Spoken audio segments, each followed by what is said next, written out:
কালকের যে পরিস্থিতি আপনারা সবাই জানেন, এই পরিস্থিতির উপর নির্ভর করে হয়তো দেশের কোনো আইন শৃঙ্খলা বাহিনী আজকে কাজ করছে না।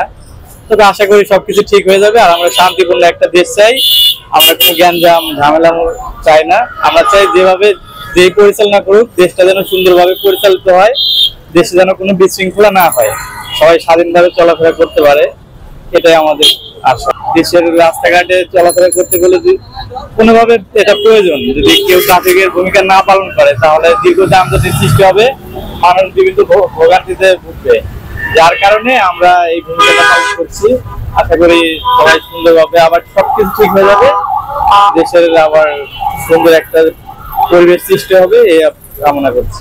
কিছু কিছু মানুষ দাঁড়ায় তারাই পার করে দিতেছে, যেমন এই যে এই জায়গায় দাঁড়াইছে কাকরাইলে কিছু লোক, এরকম অনেক জায়গায় দাঁড়াইছে।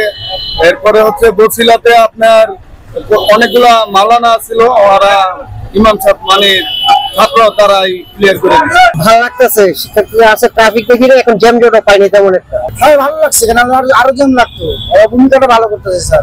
আমি ডাইরেক্ট এয়ারপোর্ট থেকে আইছি, কোনো সিগন্যাল পাইনি স্যার। ডাইরেক্ট এয়ারপোর্ট থেকে আইছি, কোনো সিগন্যাল পাইনি। হ্যাঁ, খুবই সুন্দর সব জায়গায়। যেখানে প্রয়োজন আছে সেখানে ট্রাফিক পুলিশের দায়িত্বটা ছাত্ররা পালন করতে। ট্রাফিক পুলিশ আর জেনারেল যে পুলিশগুলো আছে এরা শুধু আজকে না, গতকালকে রাত্রে থেকে আর কি নেই, বাংলাদেশে কোথাও পাওয়া যায়নি।